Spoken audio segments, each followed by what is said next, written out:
जिला सदर महकुमा जिलापाल युग्म अभियोग शुणाणी रायगड़ा जिला प्रशासन तरफ रायगड़ा जिला सदर महकुमा स्थित जिला परिषद सद्भावना सभागृह युग्म अभियोग शुणाणी शिविर अनुष्ठित हो रायगड़ा जिलापाल श्री आशुतोष कुलकर्णी अध्यक्षतार अनुष्ठित शुणाणी शिविर आरक्षी अधीक्षक स्वाति एस कुमार, खंडीय वन अधिकारी श्री सचिन अन्ना साहेब ओले, जिला मुख्य उन्नयन तथा निर्वाही अधिकारी श्री अक्षय कुमार खेमुंडू, उप जिलापाल रायगड़ा श्री रमेश कुमार जेना, जिला मुख्य चिकित्सा तथा जनस्वास्थ्य अधिकारी डाक्टर बी सरोजिनी देवी, प्रकल्प प्रशासक आईटीडीए श्री चंद्रकांत माझी उपस्थित रही जनसाधारण को विभिन्न अभियोग शुणाणी करते। आज मोट 55टी अभियोग जिलापाल ग्रहण करते। से मध्यरु 47टी व्यक्तिगत अभियोग थिबा बेले 8 गोटी ग्रामवासी मानकर सामूहिक अभियोग थिला। 7 जनक स्वास्थ्य समस्या अभियोग थिला। सेमानंकु जिलापाल 65,000 टंका जिला रेडक्रॉस फंड आर्थिक सहायता प्रदान करथिले। जिलापाल आज अभियोग गुड़िक पाइला परे विभागीय अधिकारी मानंकु तुरंत फैसला निमंते निर्देश देथिले। एही शिविर रे जिला स्तरीय विभिन्न विभागीय अधिकारी योगदान करथिले। मो नाम होची सत्यवान मांडांगी, अंचल समाजसेवी।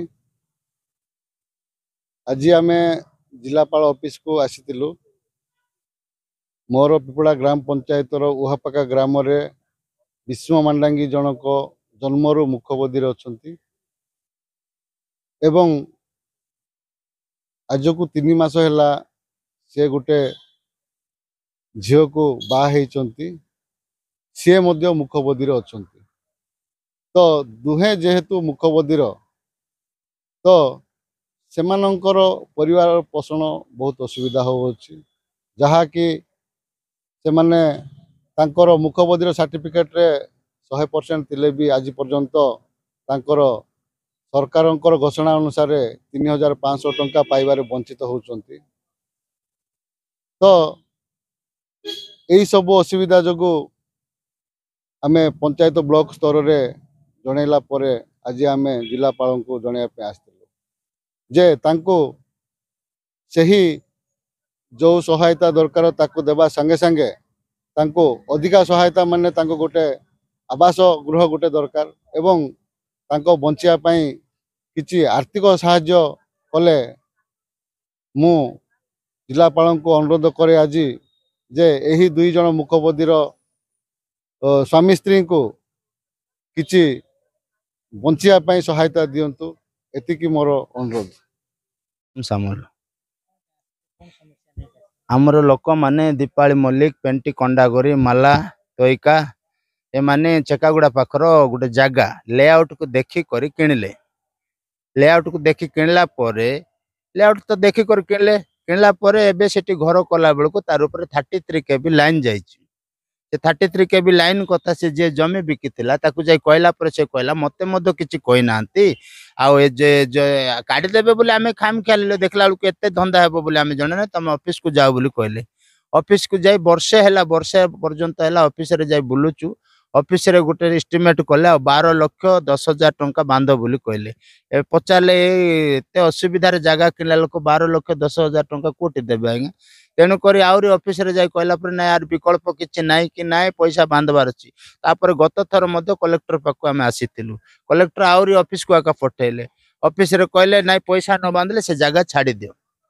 तेबे एठी कोन कोटिपति लोक ना पैसा पत्र थिबा लोक जे से जगह छाड़ी करे आउ गोटे जगह रे घर करबे नले सेठी घर कर नाइ ए प्रकार भाव रे सरकार ये करछन्ते। तेणु आज मध्य कलेक्टर पाखु सेहिति पय आस्तिलु काले कलेक्टर कोन गोटे नियम माने गोटे न्याय देबे बोली करी किंतु कलेक्टर कहले मो मध्य किछि करि परबे। एबे आमे कोन करबु जदि सेठी घर कराइछि घर करी विद्युत न देले मध्य जदि सेठी रहिला परे काले दिने जदि पिला के कोन तांकर परिवार लोक कहले प्रशासन दायी हेबो कि विद्युत माने करेंट ऑफिस दायी हेबो कि सेति पय आमे प्रशासन को कहबा को चाहूछु जे तार कोन गोटे व्यवस्था करंतु। 1,00,000 2,00,000 3,00,000 बोले सिना देहब 12 लाख टंका कुआडू तांको देहब सरकार देहब। तेणु 12 लाख न देले से जगह छाड़ी हेब ना कि 12 लाख बांधी हेब ना। एबे कोन करबो आमे। तेणु प्रशासन दायित्व नेबार अछि नले भविष्य रे जदि से घरे करेन्ट नदेले मध्य दीप जलाई कि लंठन कर रहिले मध्य भविष्य रे कौन सी पिला कि छुआ तांकर परिवार कौन हेले प्रशासन की विद्युत विभाग दायी हेबो एटा आमे आपण मानकर माध्यम रे लोकलोचन को देउचु जे भविष्य रे कौन हेले सरकार नहले विद्युत विभाग का दायी हेबो आर तुरंत आर व्यवस्था कौन गुडे न कले से आका दायी हेबो आमे कौन करबो सेति पय आमे आसीथि आज्ञा अच्छी सर पट्टा अच्छी रजिस्ट्री पट्टा अच्छी आ सेटा एमती खाम ख्याल रे नाही हमर म्युनिसिपालिटी अप्रूवल देखि करे लेआउट को देखि करे आगे किना आइछि। रायगड़ा जिला प्रतिनिधि मालेश कौशल्या रिपोर्ट सबुदिन टीवी।